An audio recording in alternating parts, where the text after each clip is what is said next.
আলহামদুলিল্লাহিল্লাযী ওয়াহদা ওয়াসসালাতু ওয়াসসালামু আলা মান লা নাবিয়্যা বা'দা। সম্মানিত হাদিরিন, মাহে রমাদানকে কেন্দ্র করে মানুষ চার ভাগে বিভক্ত হয়ে যায়। এক নম্বরে আমলমুখী, যারা রমাদানের বহু আগে থেকেই পবিত্র মাহে রমাদানের জন্য প্রস্তুতি গ্রহণ করতে থাকে।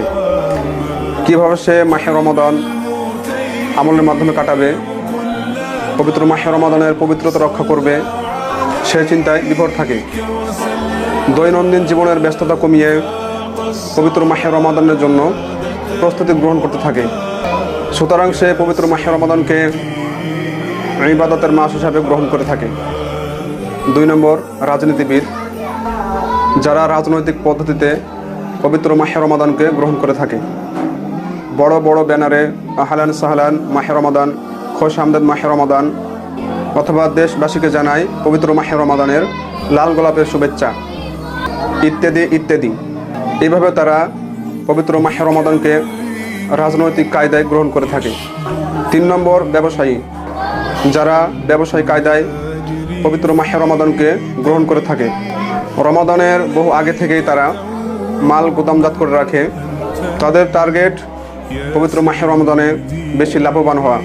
এই জন্য তারা পরস্পরের প্রতিযোগিতা দিয়ে কাজ করে থাকে।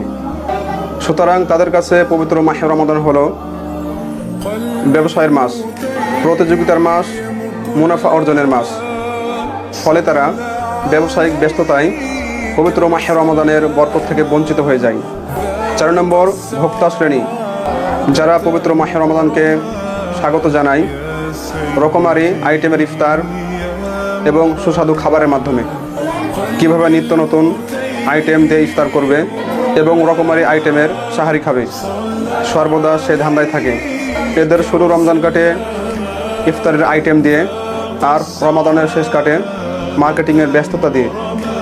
এইভাবে নানামুখী দৃষ্টিভঙ্গির কারণে পবিত্র মাহে রমাদান হয় কারো জন্য ইবাদতের মাস, কারো জন্য হয় রাজনীতির মাস, আবার কারো জন্য হয় ব্যবসার মাস, কারো জন্য হয় ভোগ বিলাসের মাস।